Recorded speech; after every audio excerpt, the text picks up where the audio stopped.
Hi, hello, welcome to the Galactic Consularship brought to you by Vertex of Abundance. My name is Priestess Abossi. I'll be your oracle today. I was sent to deliberate the findings for the eclipse. It's just going to be a general open channeled reading about whatever's going on with the eclipse. I do know that there's several planets aligning in the sign of Pisces. It's spring break over here where I'm at. I understand that that's a North Hemisphere thing. So why don't we just talk for a moment or two and just settle in and figure out what's going on with this energy. It's a delight and an honor and a privilege and a pleasure to serve you. Thank you for allowing me the pleasure to do so. For all your continued support. If you're new, welcome. If you are returning, welcome back. As always, Vertex of Abundance is the Galactic Temple of Ascension. We're also a sacred news channel delivering messages from behind the veil. If anything ever resonates deeply with you, always feel free to comment or subscribe, leave a review, book a session, send a donation. There's information in the show notes. Some of you, it'll be the about section or the description box. And if you're viewing on another, platform, you can click through to the video. We leave that option open.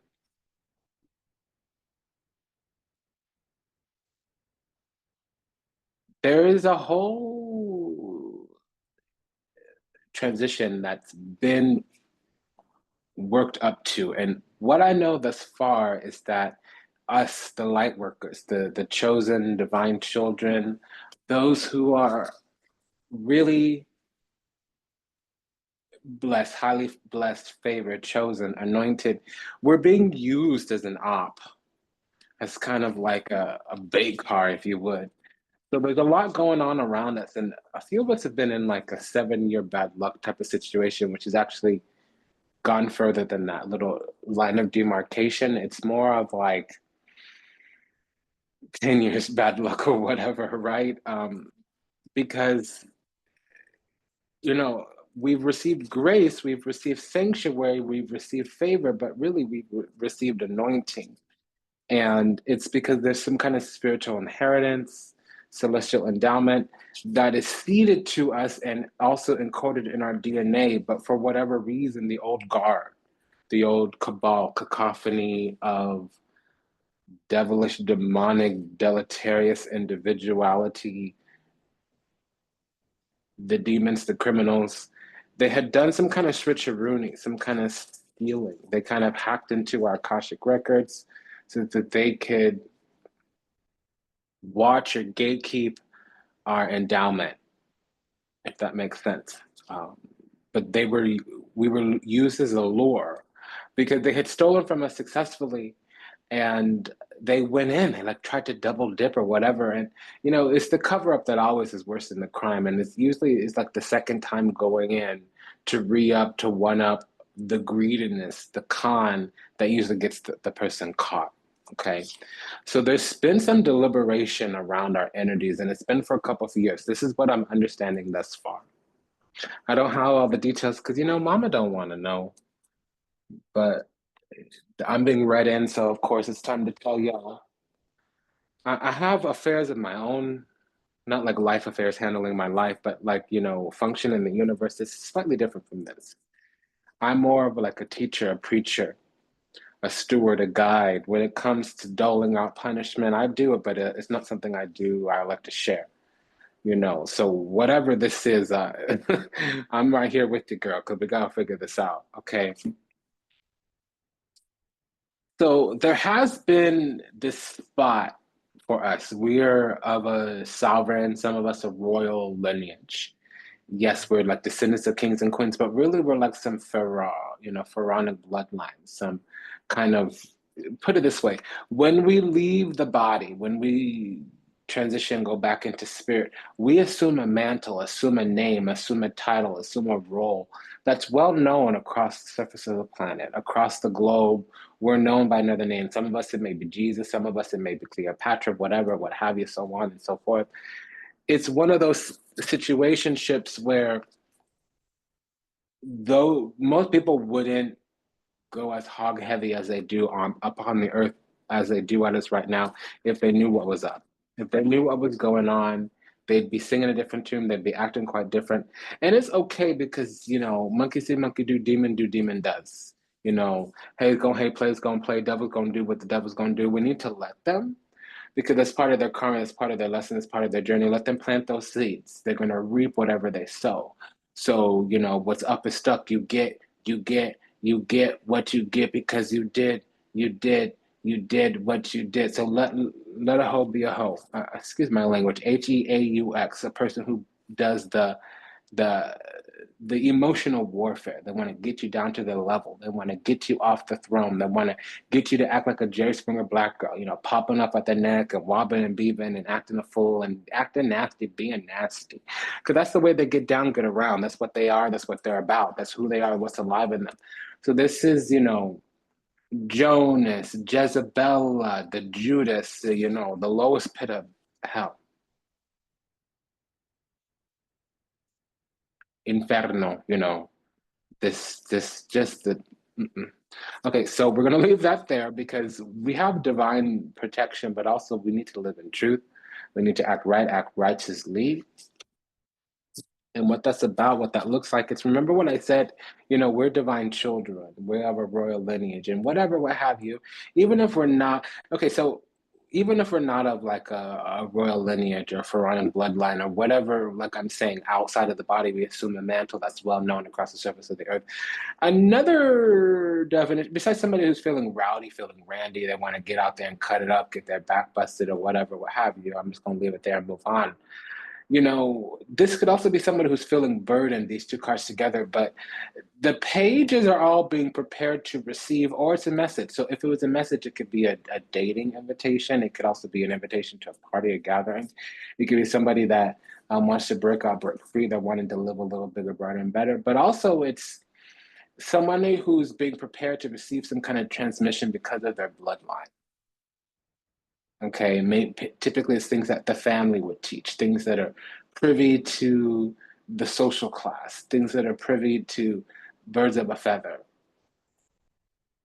And the family here is of the divine, so we're going to be secured in the eyes of the divine, and that's just what that is. But it requires not just a different perspective, but it requires some waiting because it's out of our hands. There's things going on over our head. There's things going on behind our back. There's things going on out of our hands, and it has to do with being chosen. All the sixes talk about chosen here. We already have the Six of Cups. Now this is about receiving. Um,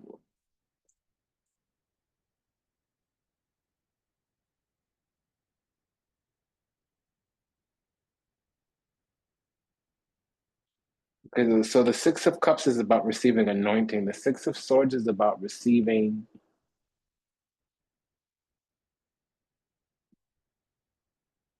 It's about being saved. Honestly, what it could passage credentials. It's like a travel documents. This is what the Six of Swords is on a spiritual level. And with the Two of Cups, it's like a double whammy of being chosen, being favored, being. Could we have a direct hotline to, you know, you used to call me on the hell phone. You know, it's more like we have the hotline directly to the divine, directly to Papa Bandiu, Adi Baba. And that's what's up. You know, there are those acting upon us with some kind of entitlement, and I do want to say we have 9 lives. So yeah, we might have suffered recently, whatever that is, whatever that looks like, but it gave us this type of initiation that had to come through experience. And that's the best type of wisdom, is wisdom that comes through experience. Because now we're going to expand all the things that we've been putting our time, energy, effort, and attention into, they will grow. Now, there were cabals, covens, cliques, but also there should have been partnerships, alliances that were working with us, co-creating with us, cooperating with us, and that wasn't happening because there were orchestrations and machinations. Most of them withheld from us. Most of them were out of our purview, out of our sight. Now, um, we've won, but understand that the spiritual forces are coming to wrap some things up, to purge some energy, to knock some heads, kick in some doors. I'm just getting strong post-rapture energy. So there is some energies, souls that will be departing, energies that will be leaving our life, people that we won't be associating with anymore. because there was a lot of energies, entities, ideologies designed or intention. Their intention was to tear us down, tear us apart, tower.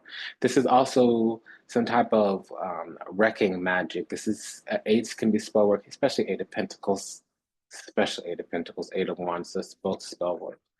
And it was just, demons. So this is witchcraft in and of itself, a double five. It's depletions, destabilizations, declinations, things declining. It's basically forced change. And then we're dealing with untouchables and criminals or demons. Those with the mark of Cain, those who have just been exiled by the divine, or they've chosen to not believe in God's love. And then again, remember, we're highly blessed, favored, chosen, and anointed. But there was some kind of energy, entity, ideology hanging around, looking for some open thread, some loose thread, some open window, some unlocked doors, some, access point, entry point to come in and, like I said, tear us down, tear us apart. But there was something hidden in the code. They didn't realize that we wrote the system, or that we had webmaster credentials or root access or something like that. They didn't realize that it didn't matter how hard heavy your magic is, how big and your little cabal is, there's just something divine inside of us, innate to us, that gave us the cheat code. We've always had the override code because it was written into our DNA, and it's not something that the others have had. We're born truly of spirit. We originate, we come from our whole entire soul. King of Cups comes out of the divine. 10 of Cups is the eternal kingdom versus the 10 of Wands, which is Inferno, typically Purgatorio, or the 10 of Swords, which is damnation. We come completely 100% out of heaven, not like everybody else. They've got to barter and piece and parcel their way around. They typically need to find people to swap destinies, to swap gifts, to do wealth transfers, energy exchanges. And they do a lot of, thumbing through people's Akashic records is what I'm getting. I don't know all that, and I don't need to know. I don't want to know. We receive glory as well. So karma was working things out, and now it's happening. Somebody caught a case, though. Karma says we got him. There's been some, indictment or jury convened or something of those lines. I don't have all the details, but somebody was found guilty, Nine of Swords. Period, point blank in the story. And the hammer will fall relatively soon. I'm hearing by about the 12th of April. Arete is Aries, 12. So yeah, Aries season. Right now we have the Aries new moon. So this is the Libra full moon. Wasn't that Nine of Swords we had recently saw? Yeah. I don't mean to laugh. It's not funny, but it is hilarious. I don't mean to laugh, but I do mean to cackle. Something tells me at the Libra full moon, a whole bunch of magic is going to be just completely rendered neutral, useless.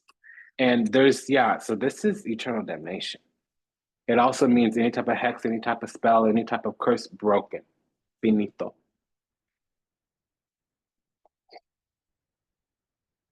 Yeah, because they conjured up some things that they shouldn't, and it was going for way too long. They thought they had, okay, for some of them, they thought they had their little racket going, and it wasn't gonna whatever, what have you. They thought they left us in some kind of sunken place, apathetic, because our heart is what really is the governor of how and when we manifest our blessings, whether they be wealth or love. Now, the other aspect of this is some of them went back to double dip. Some of them wanted more even. And so that got them caught up because they didn't understand that we had changed, we had shifted right in front of their eyes. We might have still looked innocent to them, but really we were a glamazon, some type of defender, and that we had immeasurable sources that also were guarded and guided. They weren't going to necessarily have all that it took to keep us wherever they thought we were. They thought we were stuck on being gullible, naive, just because we gave them love and kindness, but they were caught up. There was a net around us, some kind of energetic protective grid. Also, they were allowed to mess with us a little bit so that they would kind of hang themselves. But there were rules, regulations, restrictions. There were terms and conditions for dealing with us since we were so divine. We're water inside of water, and we have the whole, excuse me, I just hit the camera. We have the Holy Grail in our hand there. You see what I mean?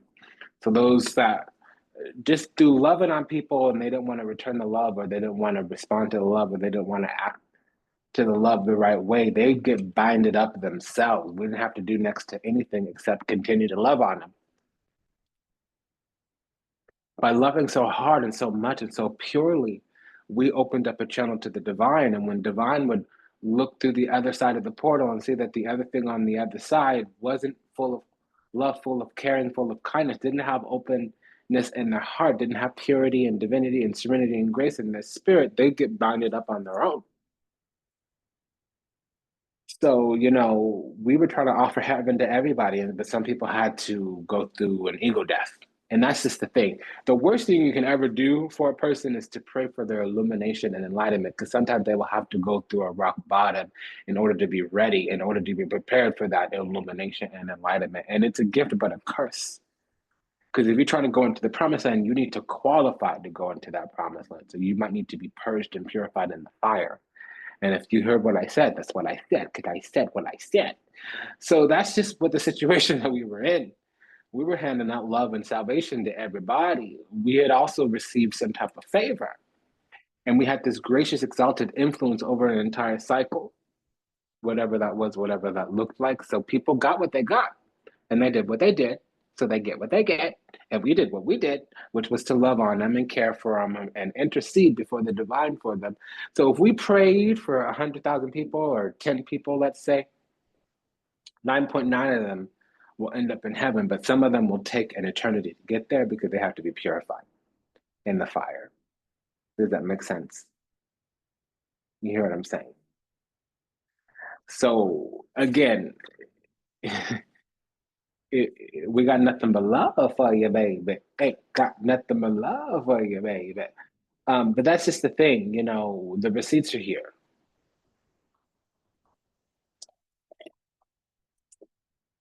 This is blue jasmine tea, by the way. The receipts are here. And also, like I said, we have this exaltation. We're pure, bright, blessed, blissful being. We're from the eternal or immortal realm as well. And truly, genuinely, and sincerely, we will embark upon the path of our spirit, karma, life path, destiny, a bigger, brighter, better future, because we have faith, hope, and optimism. We're guided by faith, not by sight. And that's difficult for some people to do, to hear, or to see, or to whatever, what have you, because there's a promise of material abundance for our life. Number one, and number two, sometimes they try to access us and they try all the different ways and we're untouchable because there's a seal of protection and they don't understand. Sometimes we're not suffering the way people intended us to suffer and they feel some kind of way about it. So there's going to be a lot of blessings coming out in March. We're going to see, perdón, permiso. In May, there's going to be a lot of blessings received. We'll be living inside the blessing. So really it's going to happen the first week of April all the way into maybe like the third or last week of May.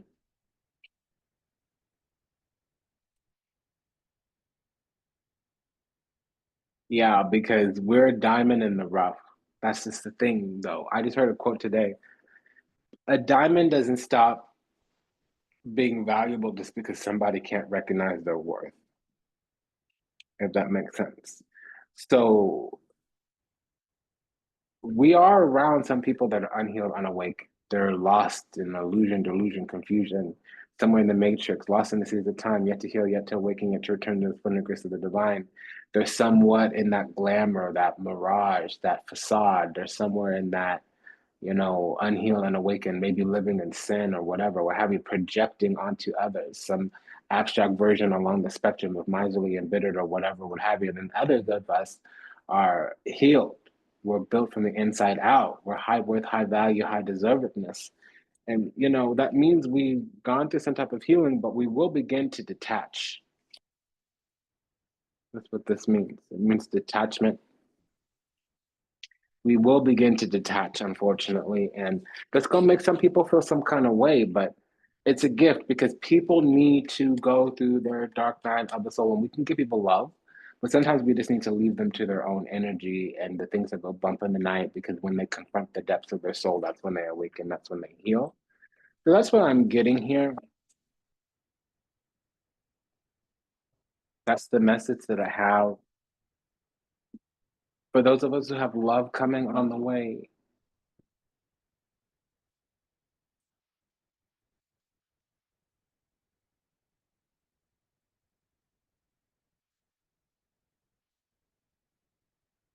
Might come in Gemini season or might be with a Gemini.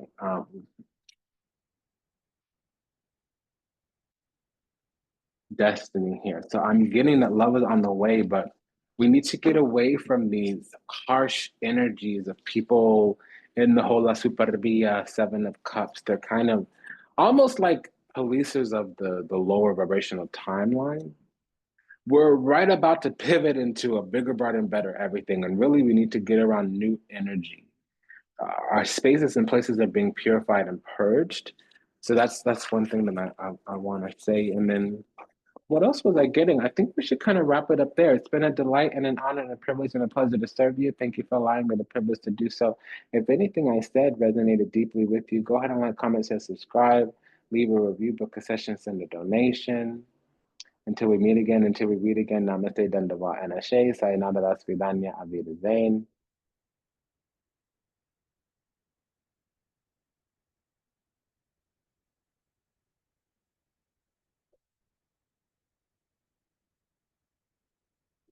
I'm not sure what happened if the transcript got collected, but take good care. We'll see you in the next one. Bye bye.